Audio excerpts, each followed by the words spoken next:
I've been sick for the last couple days. I'm not anymore. But. Damn. Yeah. Well, so, about to give me some... I asked Toby, I was like, do you think I have monkeypox? And he was like, no, Caitlin. If you fucking gave me monkeypox, I swear to God, I don't think I... Stop being friends. I kind of would, honestly. Like, COVID, that's one thing. If I had to say I had fucking monkeypox, I think I would just simply not exist. Yeah. Did you hear that there's like an Ebola outbreak in Colorado right now? Jesus, do you have Ebola? No, I don't have Ebola. Oh no, that's kind of freaky. I know. Yeah, that's not good. But yeah, no. So we were off last week. Yes, and that is not a one-time thing. Yeah. Yeah. So we were supposed to upload the podcast last week, and then we were going to announce in the podcast last week that we're going every other week for at least the month of December. Yeah, we're switching to a bi-weekly format for the time being. Yes. Which I recently learned does not mean twice a week. Yes, and that is also the clarification we have to make. Is it is not what's the word for? What is that word? Semi-weekly. That's semi-weekly. Semi-weekly is twice a week. Bi-weekly is every other week. Yes. So for the layman. And we're doing that for a couple of different reasons. And none of them are my fault. Yeah, They're I just, Caleb's I have to edit these episodes. Yes. And that takes a while sometimes. Yes, I don't help with editing at all. Caleb also works full-time, is a full-time college student, and has his own YouTube channel that he does. Yeah. And also has, like, friends and family. So, like, I feel like we can't shit on him too hard. Yeah, I graduated from college back in May. I do work a full-time job, but I work 4 days a week. So that is fair. I have a lot more free time. Could I spend that time learning how to edit and take over editing? No. Yeah, no, that ain't the move. That's not the move. I'm not. We're in like the am violin an or something. Ideas woman. Yeah. Just make it happen. Like Elon Musk, where he just like comes up with random ideas and is like, okay, I know, like just do that now. And then Twitter breaks. I'm gonna write in my diary about how my best friend in the world just compared me to Elon Musk.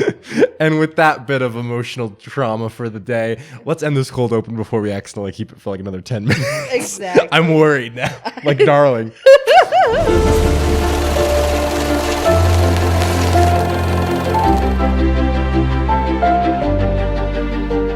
Hello, everybody. Welcome back to the Cynical Cinephiles podcast with two people talking shit, not knowing what we're talking about, but sometimes knowing a little bit. I am your first of two, or one of the two hosts. I wouldn't say first. I am one of the hosts, Caleb. And I'm Caitlin. Equal co-host. We are on equal... We believe in equality. This is equality. She is the other first host. See, you did that to yourself. Yeah. If you would have just said, I'm your first co-host, like, I wouldn't have said anything. Like, I would have just been like, it wasn't I am the first and therefore better. It was like, I am the first one. Well, that's what I meant, so that's why I was criticized. It wasn't that it was an accident. I knew what I meant by that. Oh, and I was like, damn, Caitlin is second. Period. Fuck me. Oopsies. Was saying, we're talking about a movie. I didn't actually look at your sign yet. Let me see. UHF by Weird Al, legendary shit. Although he didn't direct UHC. UHC? Yeah, I still don't know what it stands for. Ultra high frequency. Yeah. There you go. It's like how TV stations used to be when we used to use the television. Remember those? Before streaming services. Like the incredible YouTube that we streamed UHC off of. Yeah, it was UHF. At least if you're saying like UFC or something like isn't that like a ultimate fighting championship? Yeah. At least that'd be better. UHC. I don't know what to tell you. Damn. I got a little pea brain, bro. I'm working off of like nothing. I got nothing happening up here. I respect it, honestly. Sometimes these last like 2 days, because like I told you, I've been a little ill. I haven't been as ill as Toby. Toby's been like fucked up. But I've been like a little bit ill. But like the worst symptom is I've just been having the worst brain fog and like the worst fucking like Yeah. Like that. Hitting the brain. I'm so tired. I am so tired, and I just have a really bad brain fog. So we're going to try to make it through this episode, and we will because we have to. But yeah, there's not really there's going to be like a lot of editing out me not knowing what I'm talking about. That's fair. But yes, no, UHF, that is the movie that we are actually, in fact, watching. It is not exactly by Weird. It kind of is. He didn't direct it, but he did like mostly write it, and of course is the star and like the main creative spirit behind it. So yeah, well, it is, you know, Weird Al is the central force. I'm decked out in my gear. Not that I don't normally wear Hawaiian shirts anyway. That's literally what I wear on a day-to-day basis. But I'm specifically wearing a Weird Al shirt, so I felt like I could rep. And I'm wearing a Hawaiian shirt. Yeah, we got double rep. I bought this Hawaiian shirt for your graduation party. When Damn, really? Remember Toby and I showed up in matching Hawaiian shirts? I did not remember that. That's okay. I feel bad now. It's fine. But that's I bought cool this though. For your graduation party. And so when I knew we were watching Weird Al today, I was like, what am I going to wear? You should wear it more often. What the heck? I do. I actually wear it a decent amount. It's very comfortable. I mean, they are. I like wearing them as overshirts though. Yeah, like I thought about it. But then I didn't really have anything cool to wear underneath that was like topical. That's fair. Yeah, so it's a statement piece now. The overshirt works for me. I love it because it's like it makes me, I don't know, it gives me comfort. Yeah. I was literally a couple nights ago. I was hanging out with some friends, and I was wearing a jacket. I took it off, and I'm like, oh my god, Caleb looks so weird. He looks naked. He's not wearing a Hawaiian shirt or like an overshirt or jacket or anything. And I was like, oh no, don't look at me. You're like, oh god, now I'm insecure. Yeah, no, it was wild. That's funny. Anyway, so give a synopsis, please, because I can't. Okay. So UHF is the story of our protagonist, George Newman, who is continuously fired from every single job that he goes to because of his active imagination making him unable to work like a typical person in the force. Yeah. So his uncle, who is a major gambler, accidentally, by happenstance, gets into possession of a very small radio channel or TV show or TV channel. Yes. Yeah, TV channel. Called 62. U62. It's U62. And he was just gonna sell it, but his cute little aunt was like, I have someone who would be perfect for the job. Your nephew. And so through just a bunch of happenstance, coincidences, and all around good luck, this channel becomes massive. The number one competing channel, Channel 8, finds out that they are massive and tries to destroy them. And then we get the climax of the movie. It's like Battle of the Bands, but Battle of the shitty broadcast stations. Yeah, Battle of the TV shows. No, yeah. And basically, yeah, like George Newman just takes U62 and turns it into like just weird shit. Like literally just the most random things. Yes. Wheel of Fish. Wheel of Fish. Animal Abuse, the show. Etc. Among others. For me. Yeah. The animal abuse. That one is my favorite fucking movie. He's like, I fucking love animal abuse. Fuck animals. No, this scene though, he just throws poodles out his window.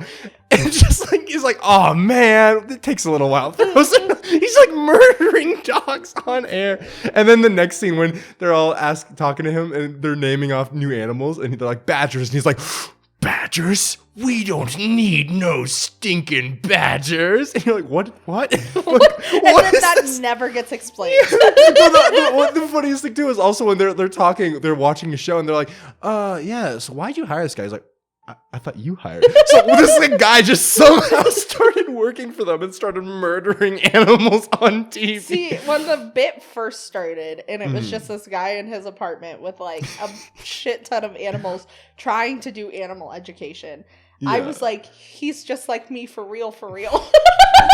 Then the other shoe dropped. Then he threw a turtle to the ceiling and I was like, oh, he's just like me minus the animal abuse. Yeah. I mean, all of my animals are very well taken care of.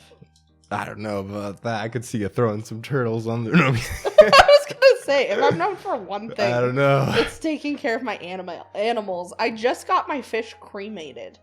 Damn. I spent $70. Alive? Obviously not. Oh, okay. I just spent $70. Oh, Why? by the way, Mr. Bombastic died. Tell me the shit on live air. I'm gonna need to take a little break. Fuck, man. Can we put in a picture of Mr. Bombastic? Gone too soon. I know. Rip to I a miss legend. him. Rip to a real one. I know. He died of old age. Dang, I mean, good way We've to go. had him for a long That is time. true. He's been bombastic for a good amount of time. Yeah. Damn, and he got cremated. Yeah. We couldn't handle just like any other method of fish disposal because of how massive he was.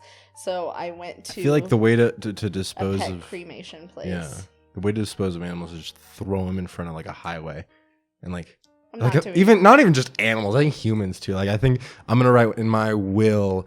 The way I want my body to be disposed of is someone just takes it and just like throws it onto like a nearby highway and just like lets like, see what happens. Oh. Yeah. So I I'm want to be hoping made you'll remember into a that. diamond. Can you do that? Like Yeah. ashes like mixed into. Yeah, because like we're made of carbon. Diamonds are made of Mm. carbon. If you compress us enough, we'll be made into. Huh. That's like a thing people do. Yeah. Wow. That And sounds I want expensive. to be, yeah, it's going to be super fucking expensive, but I want to be made into a diamond and then I want to be passed down to Mhm. my family for generations. And then I want one of my great grandchildren to be like really selfish and awful Yeah, and and to sell it. pawn me off to like a pawn shop. And then Mm. I want to haunt whoever buys me after that. That's fair. That's fair. Or you just give that money to your children so they can be a little better off. Hopefully they'll just be fine anyways. No, they won't. This is America's not going to be good in a couple Oh my generations. God, that's we're true. going down the shitter. But So anyways, back to UHF. yes. No, that's the animal abuse scene. It was though. too It's much. Just, it's so fucking funny to me. It was too much for me. Also, that the real sad thing about that, the tragedy to turn the comedy to sadness is that actor actually died during filming, and that's why in the credits it's dedicated to him. I have like an entire like list of research beforehand. I think this is in here somewhere.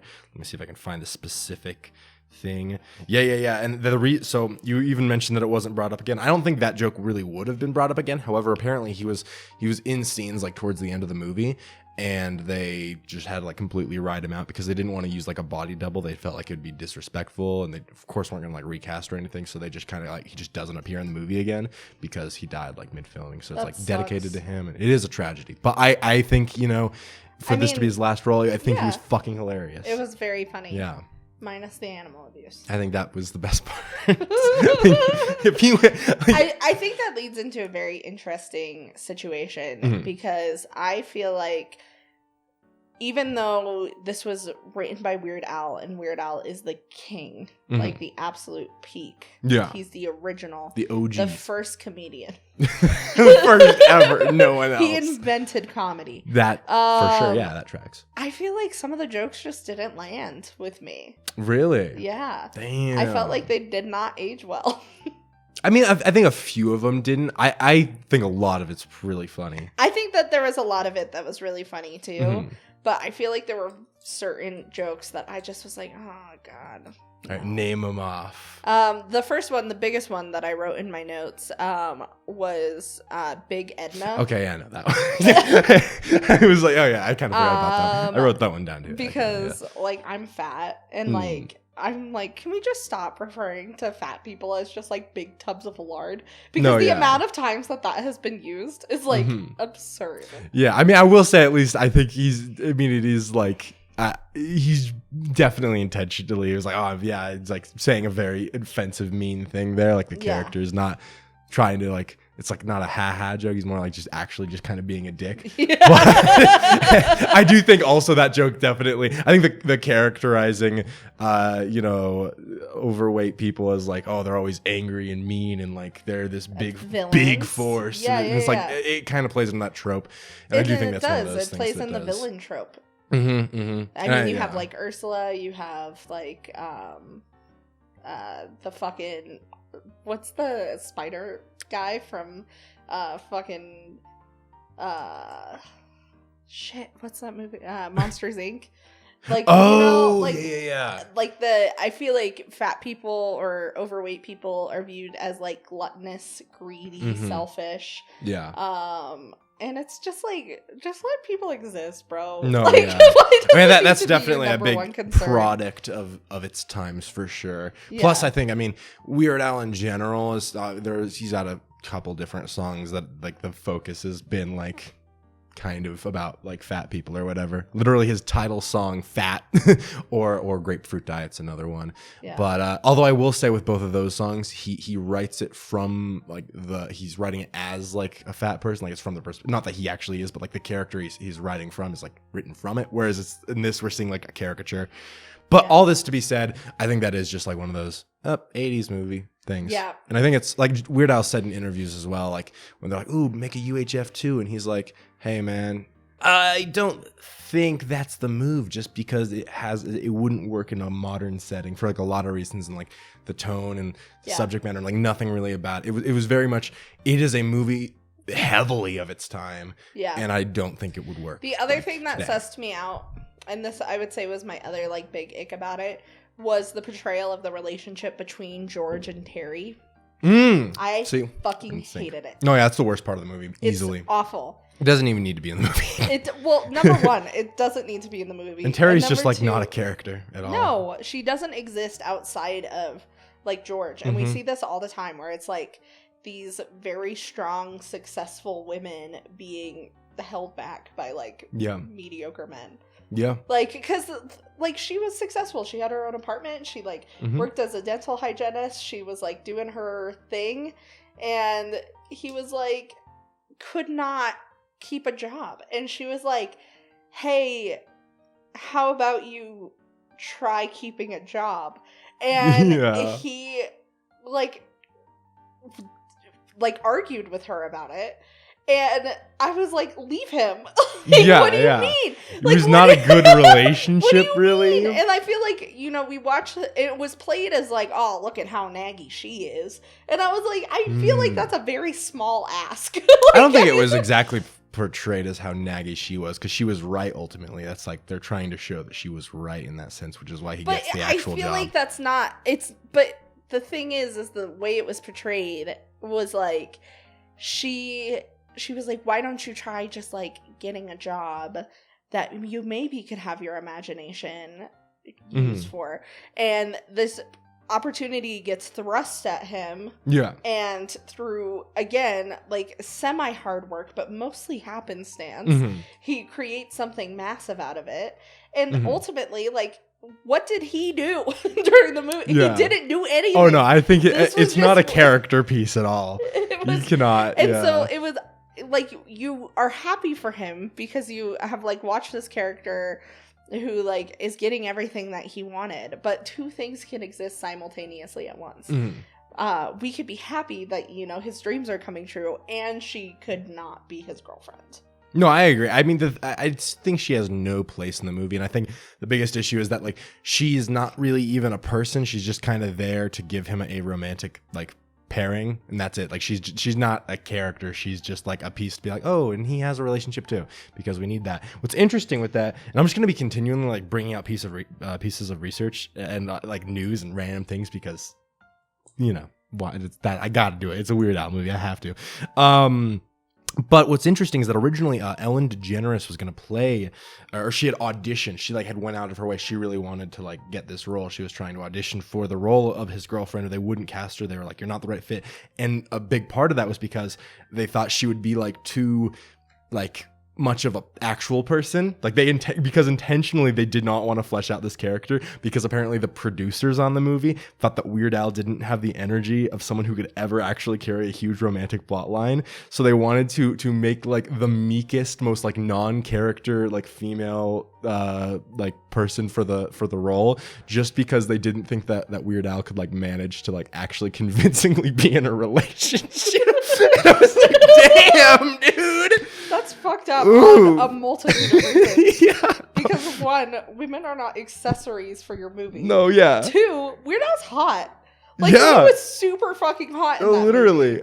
I had that written multiple times. Like, especially, like, at the beginning when he's doing the, like, fake Indiana Jones trope thing. Mhm. I was like, damn. I had no idea that Weird Al was kind of Get me feeling you know? some kind of way. Shit. I was like, what is happening? No, yeah, oh my god, it makes me wonder that it's also like if you get to the point where like if the producers really were like, no, he couldn't manage a real relationship, then why are you keeping it in the movie? Like, I guess maybe for just like that little parody scene at the end of the movie. With Gone with the Wind? Yeah. Like, I guess, cut it. Yeah, I don't, like, you just find something else. It's not that interesting or compelling, or it's literally the weakest part of the movie, which luckily, I mean, because she's such a non-character, it's hardly any of the movie. There's like maybe 4 scenes in total.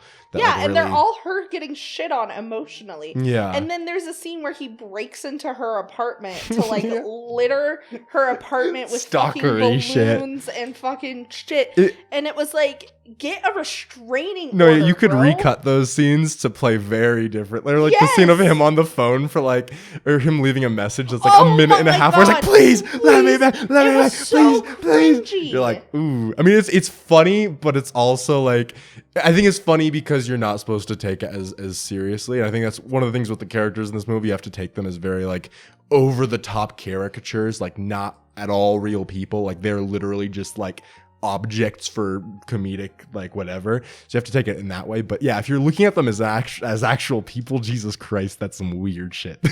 I think you're right, though. I think they're definitely caricatures, which is a very upsets my brain. No. It's not that I hate the idea of having a movie with caricatures, but I feel like I like a sympathetic protagonist, and I found myself not being very sympathetic towards. Yeah. Because it was like, yeah, we all have dreams, and like, yeah, we all need to dive into them. I mean, that's what we're doing here. Yeah. But we also like both have full-time jobs, and we're like not going to quit those full-time jobs unless we're like making substantial money, and like have a way to protect our future, because we know that people aren't just gonna come bail us out. You know? Counterpoint, I know you enjoy Psych. Is Sean Spencer not the exact same thing there? I love Psych, and Sean is one of the least sympathetic protagonists. Yeah. But it's different because there are other characters who are fully fleshed out, who help boost the show. And also, you get to see a continuous redemption arc, and then a regression arc, and then a redemption arc, and then a regression arc. Mostly regression by the end. I'll be honest. But I think that because it's more of like a TV form, and like Sean has like actual talent. True. That is like, true. Because at the end of the day, like, he is solving crimes. Like, he is getting the bad guy. He is doing good work. Whereas it's different, in my opinion. I mean, fair enough. I think ultimately it's just like, I mean, it's not like he's at least like unemployed. It's more so that he just keeps switching employment like by the week. So I'm like, I do think it does play. Imagine tax season. Oof. What a nightmare. Honestly, that does not sound fun. Listen to like all those W-4s. Like, are you kidding me? Yeah, no, that's kind of a nightmare to think about. Fuck, man. But no, I mean, I think I do think that there is like maybe a slight problem with his character if you're analyzing it, that it's kind of being like, oh, he's basically kind of like a child. And I think that's the characters in the movie, they try to write as like, you know, being like excessively dumb or like exaggerated to the extreme with their whatever, like their bits or gags or just moments of stupidity. And because of that, it's again, if you're looking at it through the character lens, then you're like, he's just like a child. That's why you really have to like separate it, because my favorite character in the entire movie was the female reporter. I did love her, honestly. She is incredible. Oh, and at the end too. She was the character who felt most like a character to me. Yeah. Because even though she has like a pretty minor role in the movie, it's like she actually feels like a real person. And her like bits of humor come from like her actual character, not just like the elevated kind of. The best friend has no point in the movie. Yeah, no, he's just kind of there. He exists to amplify Weird Al. Yeah. No, I didn't even realize until recently that he plays Bobo the clown in those bits as well. I just kind of thought Bobo was like a random clown. I knew he was Somehow Bobo. I didn't recognize him like the dozens of times I've watched this, and then finally on my watch before this when I was like, oh yeah, he is Bobo. I'm fucking stupid. Yeah, poor Bobo. That was the funniest shit. Like, he's just being absolutely horrible to Bob. Just like smashes him with a frying pan, feeds him dog food, just eviscerates this man on live television. I liked the little kid that spit in Weird Al's face. The kids are all like all so depressed as he's trying to like cheer them up. Oh my god. So funny. Comedy gold. Funny with the best friend, another random piece of trivia is Jerry Seinfeld was actually offered the role of that character, and he turned it down for no reason listed. My guess is because he's a prick. I fucking hate Jerry Seinfeld.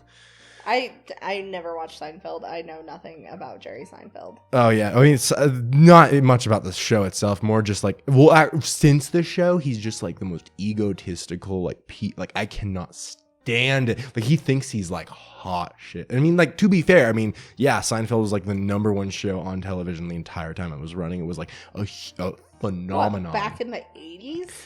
Yeah, I mean it was like 90s, I think. Bro, but get them for yourself. I mean, true. Yeah, no, he thinks he's like literally like sent down from the heavens. There's like compilations and like lots of stuff of just him constantly thinking he's better than other people. He'll be like, there was some interview or something. He was like in a circle with other comedians, and they're all having this conversation. And he just kept like acting like he's above everyone, and you're just like, dude, I cannot stand it because it's also like he doesn't even try to like.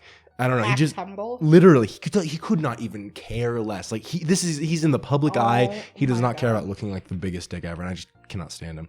So I mean, realistically, he probably turned down the role because it was like, why would he want to be in that role?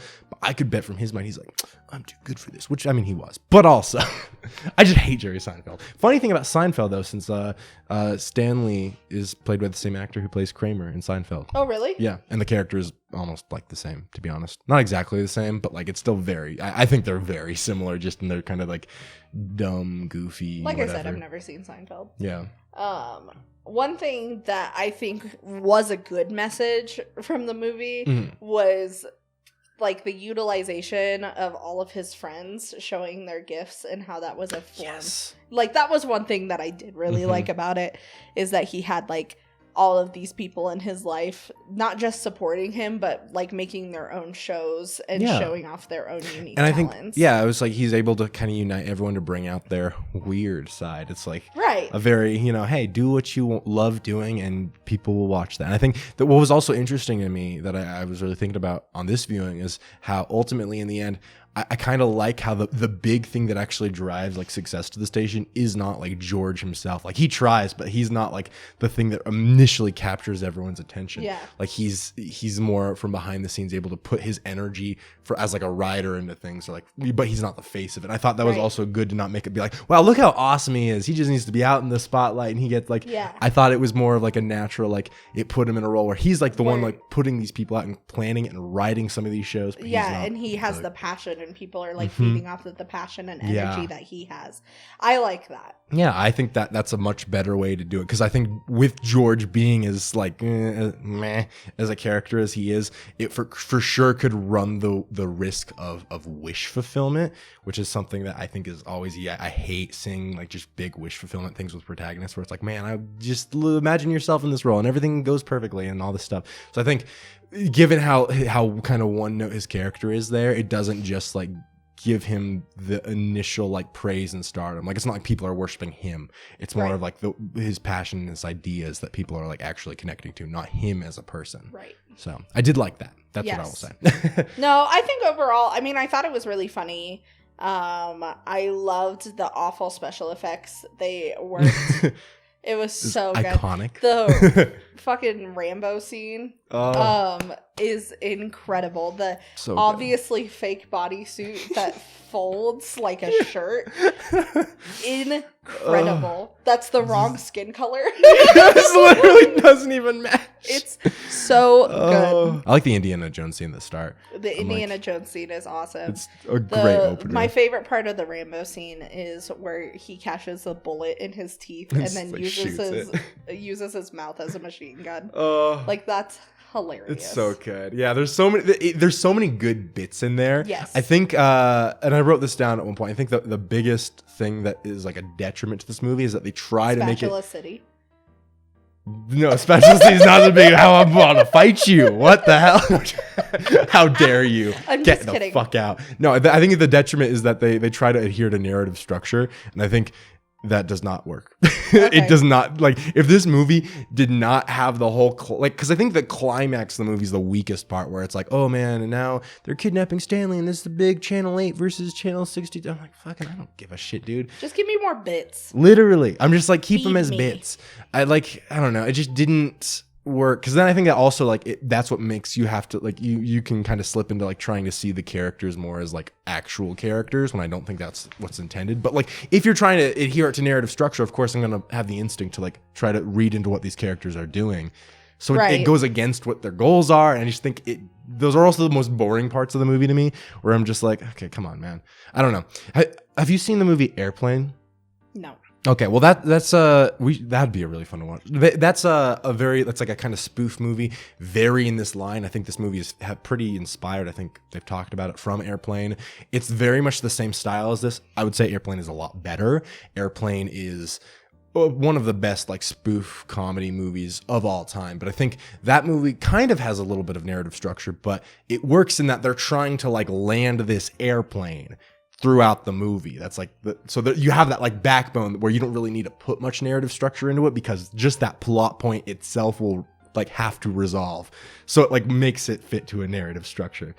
Well, they still do like a million different bits and everything. Whereas with this, they had to like kind of come up with something. They're like, oh, we have to have another station. And I do think it works in places, like making the guy who runs U62 into like this whole, like just the most like evil person, just unabashedly, just like he sucks, like laughs for like 30 seconds just evilly with like his son, and like he's just evil in it. Like, I think, you know, playing up like the tropes there works, but ultimately for me, I think it makes it like the plot's not. Yeah, the plot was super, super weak. I think that I don't have a reference point to what you're talking about in terms of like a character bit movie with no narrative, and so to me, I'm like, I don't get it.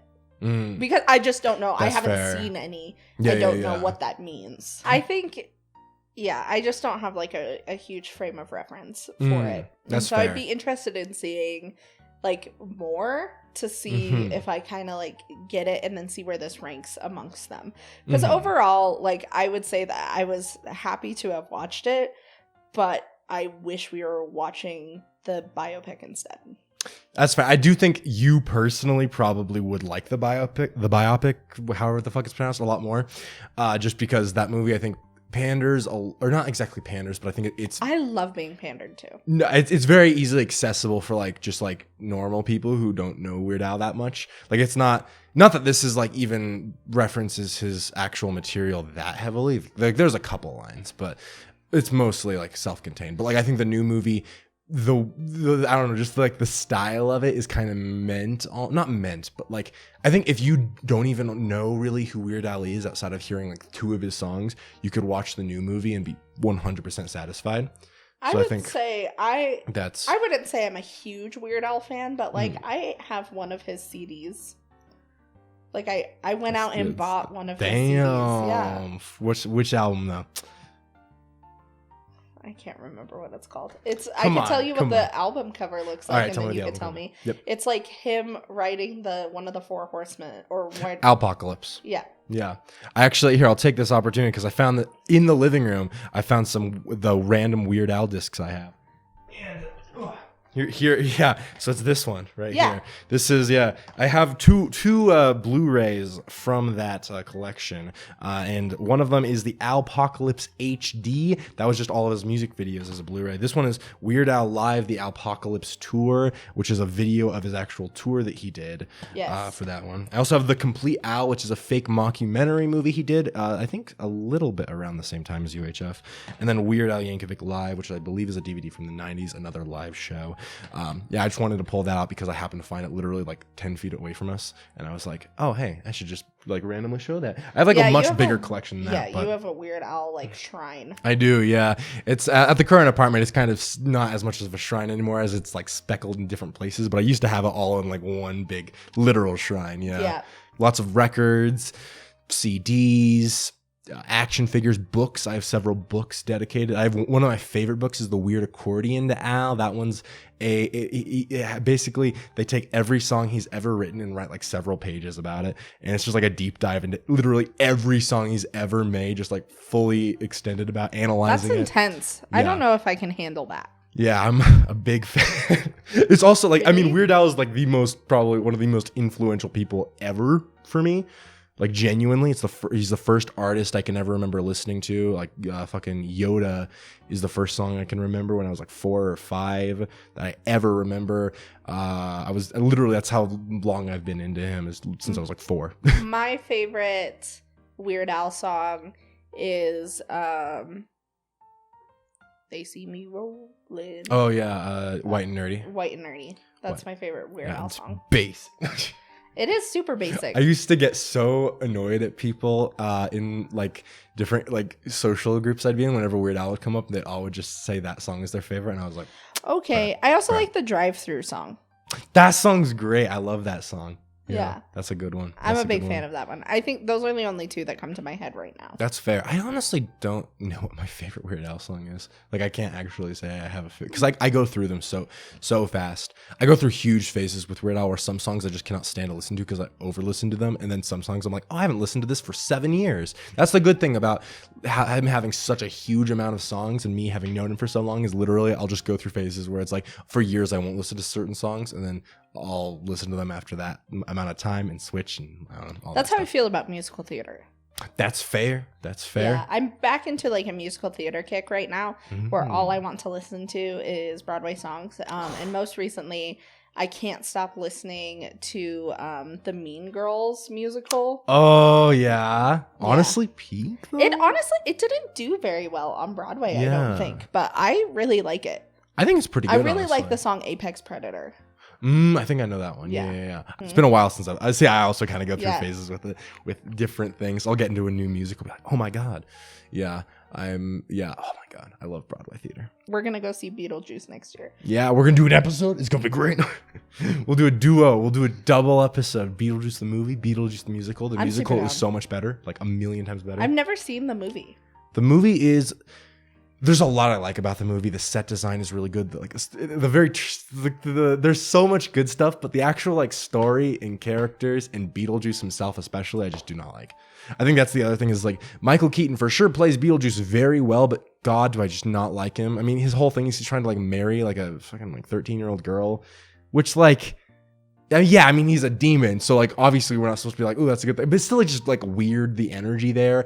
And he's only in it for, like, a little bit. Like, it's called Beetlejuice. He's barely in the movie. Oh, really? Yeah, he's hardly in it at all. Like, he appears for a couple of scenes in the middle, but mostly he's, like, kind of, like, trapped aside. And he only appears, like, in full force the last, like, 10 minutes of the movie. Huh. And you're like, wow, I really thought there would be more of him. Super weird. Yeah, whereas the musical's, like, he's, like, pretty much co-stars with Lydia. It's also way more character focused. The story works a lot better. It just like hits like on every note. And they still keep the marriage plot line, but it makes more sense because when they actually do it, they have a whole song called Creepy Old Guy, which I think is really funny. But two, also whenever he brings it up, he specifically says it's like a Visa card thing to try to like get him into the human realm. Gotcha. So it's like, even though I think technically the movies thing was also kind of like that, like that was the reason why, but he was just creepy about it. Whereas in the musical, he's a lot more earnest. All this to be said, I love Beetlejuice the musical a lot. It's like it's a favorite of mine. Yeah. Yeah. If Weird Al wrote a musical, that'd be peak. That's all I'm saying. He's talked about it before, like a jukebox musical. honestly. Oh my God, yeah, no. He's talked about writing, because he's been, over the pandemic, I know he was penning some scripts. I think one of them was the Weird the Al Yankovic story script.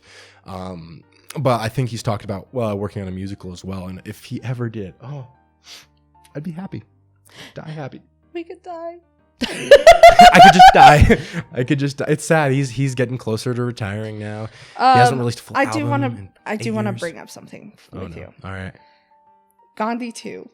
What? You gonna call out Gandhi II? Gandhi being played by a white man? Yes. Wait, was Gandhi played by a white man? I'm pretty sure. Yeah. Let me double check that before I sound like an asshole. Gandhi II is iconic though. It's on the album. I feel like that one just doesn't hit. It's funny. Gandhi II, no more Mr. Passive Resistance. it's such a funny bit. I cannot. While I'm looking this up, let's talk about Spatula City. Spatula City, iconic.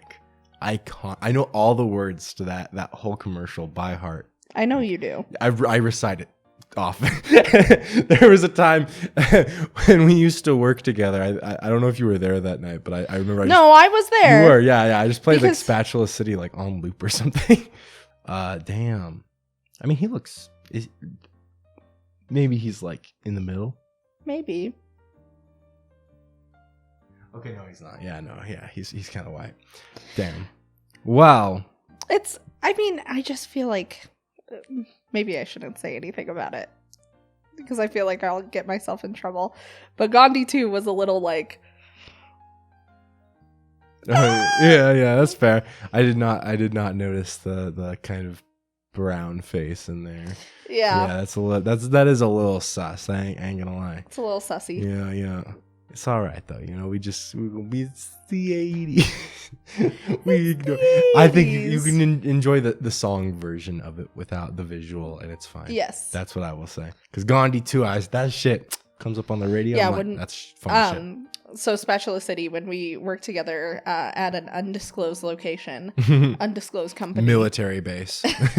When we worked for the FBI, the NSA.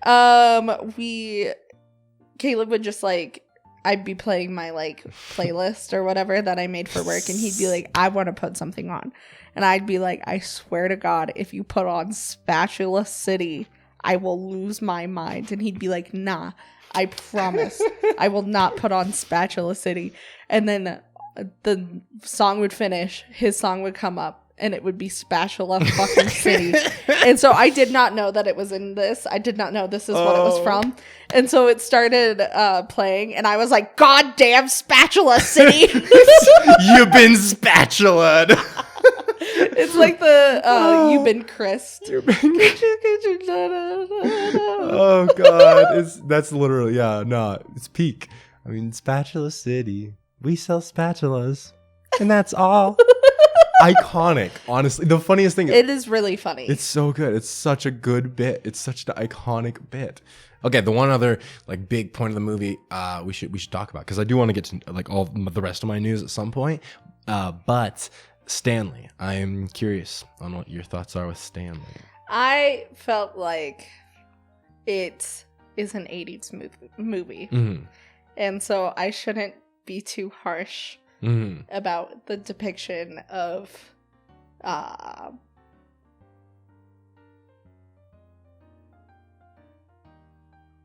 you think like potentially like a learning disability or something like that? Yeah. Yes. I was wondering about that because I mean, even when I was a kid, I kind of like my immediate reaction was to think it was like that the character did have like a learning disability, but I was wondering this time through if like that wasn't necessarily what they were even intending with that, and that's like it ended up coming off like that through the performance, but if they're actually intending it just as like an exaggerated like personality, and that's how it came off like differently. And I'm curious about that. I feel like it's just like an exaggerated learning disability. I think it was supposed to depict someone with a lower IQ in an exaggerated character sense, which he was very funny and very lovable, and I loved him. But also, it kind of everything that was done like at his expense. I don't think hardly anything was done at his expense. Well, to be you know, honest. like I feel him the being movies- kidnapped and then Yeah. telling him to like shut up and like talking. He's like can't stop talking until they're like, we want to kill him. Like I was like, leave my boy alone. Yeah, like I mean, he's just vibing. Hey man, He just wants his mop. Yeah. But I loved him. I thought he was very funny and adorable. Yeah, I feel like he's almost like the heart of the movie. To be honest, He is. Like he's. I mean, he's the star Yeah. of the show. I think he brings home the thing of just like kind of having that creative outlet. Yeah. And like finally being And appreciated. he just wanted to be a janitor. Like that was just it's really funny. So here's when I was a kid, the scene at the beginning of the movie where they stole his mop emotionally devastated me, like to tears. Like I would sob when that scene played at the beginning of the movie, like every time without fail. Like so because his love for his mop, I was just like, bro, I would literally cry. That's so funny. Yeah, it's really funny watching it out because I just remember as a kid that was like I could see characters die in movies, anything because I watched a lot of movies as a kid, but nothing would ever match the emotional devastation of this homie's mop getting like that was the saddest scene for That's years so of my funny. life. Yeah, it's iconic, really. Which I mean, still a great bit to be honest. Though he's got a backstory for his mop where he like stops. He's like, that mop was given to me when I was 8 years old. It's so good. There's so many funny bits in here. It's really, really good. So since this is like your passion, we are going to skip scandals and we're just gonna let you talk about news. Yeah, I mean the closest thing that would have come to scandals for this would be like the Ellen DeGeneres or Jerry Seinfeld pieces of trivia anyway. So like half of this is going to be different news or fun facts or just like random things I would like to just note that I like. Or like different character, like actors who cameo, things like that. Okay, but the main thing, the biggest news story that is kind of associated with this is the fact that it fucking flopped hard. Yeah. Like made nothing. Yep. Like nothing. Which is why he probably didn't make a movie for, 30 years. I mean, he was almost like outed from Hollywood at this point. Like because who's going to take a chance on the script after this, right? Like, because it made nothing again. And it also like put him in a little bit of a rut with his career for like a good like 2 or 3 years until his song Smells Like Nirvana kind of brought him back. But like even his album didn't do shit here. Like up until now, from his second album on, like he'd had at least one song that would be like on the Billboard. So he was like consistently gaining traction. This one did not. And the interesting thing with this album is that it's not just a soundtrack. He like basically released the soundtrack and then also released it as an album. So it's like some of the songs on the album weren't in the movie or anything. He just like did it as an album, but also with like the soundtrack from the movie. And that's the peakest shit ever, to be honest. Because it's like you get the soundtrack, but with like half an album's worth of new songs. It's great. I wish the new movie did that, to be honest. We only got one new song from the new movie. It was tragic, to be honest. Yeah. But yeah, I might read some of those songs off in a bit. But the reason I think it's really interesting to note how little money the movie made is I want to list all the movies that it was in competition with, because it was projected to be a huge hit. That's why the loss of it was so bad. Even though it was a very low budget movie, it was projected to like make money. Now here is some of the movies that were in theaters at or around the same time. Indiana Jones and the Last Crusade, Lethal Weapon 2, Ghostbusters 2, The Karate Kid Part 3, Star Trek V: The Final Frontier, the original 1989 Batman movie, Honey, I Shrunk the Kids, Weekend at Bernie's, License to Kill, that's a James Bond movie, When Harry Met Sally, The Dead Poets Society, and Spike Lee's Do the Right Thing. Yeah, that was an awful time for them to release the worst possible. What the fuck? Literally. I was just waiting for you to be like, also Star Wars: A New Hope. Just, you know what I mean? Like, what the fuck? It's insane. There was like the worst possible summer they could have ever picked. Like one of the most action, because all those movies made tons of money. Like it's insane. And like, yeah, they're all like sequels and stuff, but this is after the original movies gained so much fucking traction. Yeah. That like obviously people are gonna pack into. And this is like the original Batman too. The like original that movie. Batman, Ghostbusters 2. Oh like, my are you gosh. fucking kidding Literally. me? What the fuck were they thinking? Honestly, they're like, oh, I wonder why this didn't make any money. Also, technically, Nicolas Cage's Vampire's Kiss also released then, but that movie did not make any money. Fucking cares? I think it's funny. Dead for Poets the reference. Society? Like, No, are yeah. you like cult classic films? Oh, and the week after it came out, so within 7 days of its release, Friday the 13th Part 8, Jason Takes Manhattan came out, along with the Tom Hanks movie, Turner and Hooch. Also, technically, Babar the movie came out, but that didn't really make money, despite the fact that it kind of slaps and was a formative movie of my childhood. Like, I was waiting, like, after you started rating them off, I was going to be like, let me guess. And these are all from the wrong time frame, but like, fucking, like I said, Star Wars New Hope came out, Titanic came out, like, fucking, like, just Avatar, James Cameron. Avengers Endgame. Like, what? It's literally because it's just like a list of like all these massive things. They all came out within like a month of that movie. Like, and they're all like Marcel the Shell with shoes on. No chance they're gonna make anything. It's just, I feel so bad. I don't know. Whose job was it to like announce when it was gonna get released? Because whoever the fucking they needed producers to get were fired. Honestly, I'm as a producer, the audacity to be like, your fucking movie flopped. You were outcasted from Hollywood. Honestly. When you like released a comedian's fucking like passion project in the same fucking week that like Ghostbusters 2 came out. Like, fuck you, bro. Like, it's just that summer was just the worst time for any lower movie. Yes. Like this movie at least has the benefit of being a cult classic, but like I'm sure there's a bunch of other like low budget movies at the same level that are never going to be remembered because they were released that summer. It's insane. And it's Poets Society, Weekend at Bernie. Oh my god. Like all these like iconic movies, or even And like less guess iconic what? but really big moneymakers. I haven't seen any of them. Damn. But I know that they're important. I don't even think I've seen Ghostbusters 2, even though the first Ghostbusters is like super pivotal. I mean, Ghostbusters 2 is not good, to be honest. Yeah, but Yeah, no, good. I mean, the one good thing Ghostbusters 2 has is it has more Slimer scenes. Period. That's it. That's the only good thing. Period. But no, what makes it even worse though is that it was actors. So the company that made the movie, Orion Pictures, right? This was supposed to be the film that saved them from bankruptcy. Oh no! And apparently, they did a test screening of the movie, and it was the most successful test screening they'd had in the history of their entire studio. Apparently, it was their most the highest successful positive reaction to a test screening of a movie. Like they were like all hyped. Apparently, Weird Al's talked about how on set and throughout the entire process he was legit treated like a king. Like they worshipped the ground he walked on. They would just give him free food and give him anything he ever wanted. They were just because you're gonna save us, you're gonna save us all. Then it bombed. They declared bankruptcy 2 years later, and they just didn't speak to him after that. It's just they legit declared bankruptcy 2 years later. That is awful. It killed the studio. That is awful and also hilarious. It's just pure insanity, really. It's great though. It's great. Yeah, no. Other casting bits. One, of course, Dr. Demento, right? He makes a cameo. He was very. I guess you haven't seen the biopic, so you might not know this. But if only we'd seen the biopic.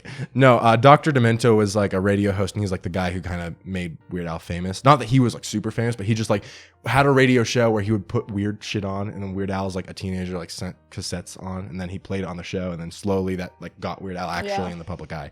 So of course they're very close and all that. So he has a cameo as a whipped cream eater. The real little small role that I am, we love to see, Emo Phillips as the guy who cuts off his finger. Oh my god! Call me Mr. Butterfingers. I fucking love that scene. That might be my favorite scene. It's one of the best movie. scenes, honestly. That was so fucking funny. Oh my god! The funniest thing, Emo Phillips actually talks like that too. That's his literal voice. I don't know who Emo Phillips is. The guy who cut off his finger. Yeah, but who is he? He's just a comedian, pretty much. Period. Actually, on Weird Al's current / most recent tour, which I cannot name because it's a paragraph long title name as a bit. It's the blah blah blah blah self-indulgent vanity tour. Yeah. But Emo Phillips was the opener, actually. He did like a 30-minute comedy act, and he's fucking hilarious. And it's like the same kind of style, I feel like, in that scene where he's like, isn't my face red? I don't know. He's just like the goofiest dude, and I love him. That's iconic. He's so funny. He's just like, dude, hearts out to Emo. What a homie. What a homie. Didn't cameo in the new movie, though. Kind of sad about that. What the fuck? Yeah, what the hell is this shit? Okay, here's another interesting thing about the Rambo spoof. Sylvester Stallone himself was actually originally going to be cameoing in it. He had agreed to do it, and then a little before they were going to shoot it, he was like, JK, and then he backed out, and they just had to cut it, because he just wouldn't do it for some reason. Even though he originally was like, I'll do it, I'll cameo in that bit, and then didn't. So, what's up with Sylvester? Bad blood. Fuck you. Yeah, fuck you, Sylvester. God damn it. Okay, and here is another, pretty much the main last piece of news I have, which is that the international title for the movie couldn't just be UHF, because like that wouldn't really make sense for international audiences. UHF was like a kind of frequency that was mostly used in like America. So like some people in fucking like China aren't gonna know. They're like, whatever, who gives a shit? So they, of course, had to come up with a new name. So Al himself had been like, I know what we should call the international movie, The Vidiot. And then the studio was like, no. And then he kept fighting. They're like, no, we got to keep UHF in there. So they ended up naming it The Vidiot From UHF. And he was like, that's fucking stupid. It's not, don't call it that. And he was like, I don't like that name. God. But then they just like still made that the name. So it was just called The Vidiot From UHF everywhere else in the world. And he was like, fuck that. Period. Yeah. So that's pretty much most of it. The only other thing I was going to list was just the other to continue off my point from earlier about the fact that the album is also, or the soundtrack is also a full album. I was going to list some of the other songs on the album just because, like, why not? I want an excuse to just mention songs. I love them. The Attack of the Radioactive Hamsters from a Planet Near Mars. Isle Thing, a parody of the song Wild Thing. The Hot Rocks Polka, which is a medley of Rolling Stones songs in a little polka. She Drives Like Crazy, sort of a problematic one. Parody of She Drives Me Crazy. It's like about this girl who's like a bad driver, which I think maybe plays into like, women are bad drivers. Exactly. I'm like that. I still think the song is like the actual individual lines are really funny, so it doesn't kill the song for me like a couple of his others like slightly poorly aged ones, but it definitely was like, it's a little on the edge. And then Generic Blues. This is the really interesting one, and this one that the movie itself actually references. This is a blues song so good that B.B. King, one of the most influential blues artists of all time, also known as one of the three kings of the blues guitar, lists it as among his top 10 favorite blues songs in all of history. Like, he's one of the most influential, like, biggest blues artists ever. And he says that Generic Blues, Weird Al song, is one of the best blues songs ever written. Period. And yeah, the song, or the movie actually references the song. It's one of the few references it makes to his discography with, what is it? It's fuck, if I can find it. Here we go. I'm a miserable, worthless hunk of slime. That's directly, and then he's after that he's like, bash this crowbar in my head, and he kind of says that following that in the song as well, where he's like, I wish someone would shove a pitchfork in my brain. Yeah. Period. Best honestly, blues song of all time. Iconic. Yeah, the only other songs on there though are Spam, which is a parody of Stand, and like all of these songs are not honestly even close to among his most popular. The only song on here on this album, which unfortunately flopped, that I think actually does like not stand the test of time. I think there's a lot of good songs, but the one that actually kind of remained popular is the last song on the album, which is The Biggest Ball of Twine in Minnesota, which he still plays at almost all his concerts, and it's like one of his very well loved songs. That's literally, that's like the only real song that like remains in the public eye very much. Like, this album just did not hit. It's one of his few like full, like I honestly don't think, like maybe Polka Party is the other one that didn't hit like immediately, like, but Polka Party and this one are like the two albums that just nothing. And that was like the rut of his career, including this movie. Like, this movie was actually the lowest point of his career because it fucked him over so badly.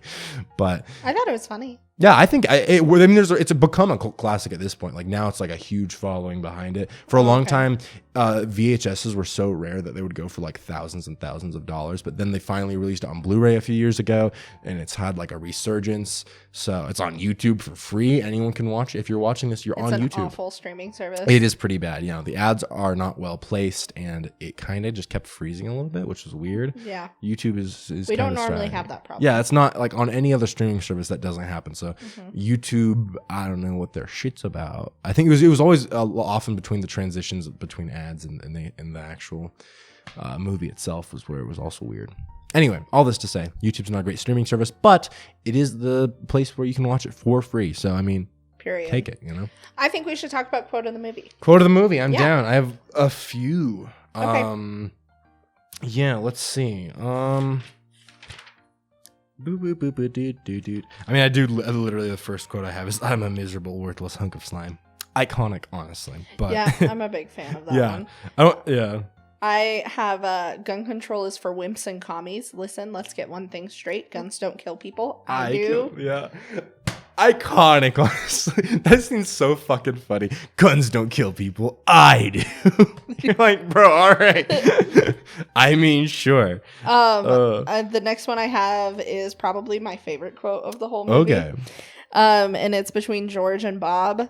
And George says, "I need a drink." And Bob says, "You don't drink." And he says, "Yeah, but I've been meaning to start." That's so... I have that one written down as well. It's my favorite so quote. Fucking funny. We might go with that one. I have a few on here. Let me see. I love him when he's looking at the mashed potatoes. And he's like, "This means something. This is important." And he's just staring at like a plate of mashed potatoes. He's like folded into like a mountain. Big fan. Oh my god. This isn't... I don't actually have that quote, but I just love the Twinkie Wiener sandwich bit. That is an iconic Al gaff. I know people, like some dedicated Weird Al fans are like, "We've tried it." And I'm like, I can't. It's too much for me. Nasty. Yeah, it looks disgusting. It's hilarious though. It's just, I don't know. It's become like an iconic little gag. The Twinkie Wiener sandwich. That's the way he says it too. Oh god. This is also one of them. Lesbian Nazi hookers abducted by UFOs and forced into weight loss programs. All next week on Town Talk. Oh, so good, honestly. It's very similar. He has a song. What's the song? He has a song about Jerry Springer, whose whole thing is like exploitative, like tabloid things with like different like buzzwords or like minority groups or whatever. And it's like that joke, but like a whole song pretty much. And that's what I was reminded of there. There's there's a lot of funny bits where it's like you can see a lot of the jokes he does in his songs kind of consolidated into little bits. Like, I don't know.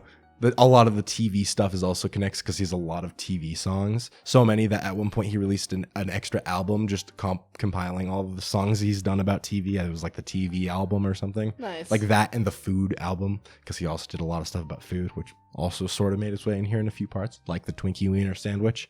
Just a lot of funny little gaps, little bits. Little gigs. little gigs. Another quote that I have is, "We're going to have so much fun. We'll forget about how miserable we are and how much life sucks and how we're all going to grow old and die someday." While he's talking to the children. That's peak. That's peak, honestly. That's a banger one. Yeah. Oh god, he's just having an existential crisis. I have... it's just like working in a fish market, except, you don't clean and gut fish all day. Like, it's just, oh god. Or when the guy's like, "If we get enough thing, I'm gonna club this seal. Club a seal to make a better deal." It's just like about it. Club a seal to sell. I don't know. Again, PETA definitely does not sponsor this movie. There's a lot of animal abuse. And it's peak, to be honest. Or when the guy from Channel 8 calls in Stanley and he goes, "You know why I called you in here?" And Stanley's like, "Because you're lonely?" It's just, oh god. So good. So many good bits. Or just, I don't have his whole monologue on here because it was very long, but I just love the life is like a mop bit. Yes. And it's like the inspirational music that were patriotic. Oh my god. That's good. Yeah, do I have any? Yeah, I have the two that you mentioned here, the guns one and the drinking one. Do I have any others? Oh, the Badgers one. Badgers! We don't need no stinking Badgers! I've heard that before. I feel like that's a very famous quote. Yeah. The really famous one, I think, from this one, I also have written down, is nothing, absolutely nothing, stupid! stupid. You're so stupid. When she picks the box on the wheel of fish instead of, she's like, you can either keep this random fish or go to the box. Now, that one I see so often. Like, that's like, I think the most famous line from the movie. I would just say, because I see it constantly in like non-Weird Al circles. Maybe the Badger one as well. I don't think I've seen that one. I feel like personally. My dad quotes that one. Oh, maybe your dad's seen this movie. Knowing him, I'll ask him. He just started listening to the podcast. Oh, no. Because we're on Amazon Prime now. He's an Amazon podcast listener. Respect, honestly. Respect. Hi, Dad. Hello, Caitlin's dad. Yeah, I think, honestly, I am in agreement with you about the drinking quote. I think that one is one of the funniest lines in the movie. Just so good. So is that quote of the movie? I think so. Okay. Which, so officially, the quote of the movie is, I need a drink. You don't drink. Yeah, but I've been meaning to start. Yeah. Roll the clip. I need a drink. You don't drink. Yeah, but I've been meaning to start. The clip has been rolled. That's a little gaff there. So, we have another episode coming, again, in 2 weeks. We have to rate the movie. Oh, yeah. Jesus fucking I was trying to skip this part. The level of unprofessionalism. Are you afraid of my answer? I'm afraid of my own answer. I don't know. I don't want to have to think about this actually on a scale. I've never done that before. I don't even know what my answer is. I have one and you're not going to like it. Fuck you. Okay. 7.5. I give it a 4. Jesus Christ! I didn't really like it. I didn't. Damn, that's bad. It was okay. I thought it was funny in parts, but it was it's not for me, and that's okay. Damn. But as far as my own personal rating goes, it's not very high. That's tough. Do you want me to bump it up to a 5? No, you keep your fucking disgusting ass score. Jesus Christ. I'm so sorry. I feel genuinely bad. You should, honestly. I'm offended to know you. I didn't like it that much. Yeah. You're offended to know me? I'm offended to breathe the same air that's probably getting me sick. You are so immunocompromised. Yeah. This is it for me. And I'm not sick anymore. Okay, so let's come up with the average. I'm gonna be salty. No, I'm kidding. It's all right. I mean, I'm angry, but when Caleb actually cancels the podcast. Yeah, this is the last episode, guys. I think she just stepped a little too far. It's all right. I mean, you just might upset a particular niche. That's it. So you did a 7.5? Yeah, so that'd be what? 4.5, 7, 5, 6.5, 5.5, 6, 5.75. Lower than Don't Worry, Darling. At least Don't Worry, Darling was like a movie. That felt I feel like a movie. This movie has that very nostalgic feel to it. It feels vintage. It feels like a classic 80s spoof. It really does feel in that line of Airplane or Mel Brooks movies almost. Okay, fine. I'll give it a 6. No, you can't. I don't want you to adjust. No, I'm adjusting it. I'm adjusting it because now I feel bad. I don't. No, don't adjust it because you feel bad. Because it's a parody. Yeah. Yeah. No, don't. I don't want you to adjust your score. I feel like I'm guilting you into it. No. It's a 6. I don't trust this. I feel bad. It's a 6. No, we're keeping 5.75. It's a pain score, and I hate that it's our lowest. No, is it our lowest? It is our low. Oh my god, it's all right. Oh, I just was bored for most of the movie. Damn. It's a 6. No, it's keep 5.75. This is okay. it, guys. This is the last episode of the podcast. End of the podcast. I'm gonna retroactively change my Hocus Pocus score. You're Hocus Pocus is a 2. It's just a 1. Shit's a 1.25, baby. I would have probably accepted that. No, it's all right. I was fair to that movie. It's all right. You think I'm not being fair? What the fuck? Anyway, I'm about to, it's all right. So we're watching a movie. The weirdest energy of any podcast anyone has ever listened to. I'm just offended now. It's okay. I love Weird Al. This just didn't hit with me. She would have liked the biopic, though. I will say. I will. Yeah, I'm gonna watch it. Yeah. Hopefully we'll watch it for the podcast, because I would Yeah. like to redeem myself with the Weird Al fans. Honestly, that is fair. That could be one of our next picks, either you or me, for sure. Because I think that's. Well, you know what my next pick is. No, I don't actually. So we're doing another episode next week, or not next week. We're doing bi-weekly, so 2 weeks from now for you guys. But on the next episode, what are we doing? So did you know Yeah. that Florence Pugh has a new movie coming out that's already out now, confirmed? How wonderful!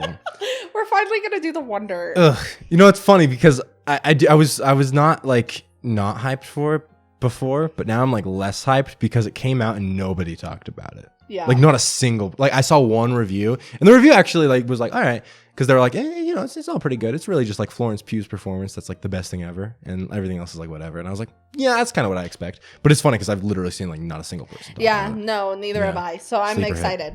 We're getting in early. Yeah.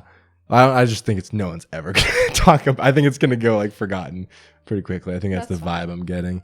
It's all right though. I'm interested to see. We got to keep up on the Pugh lore. Period. Yeah.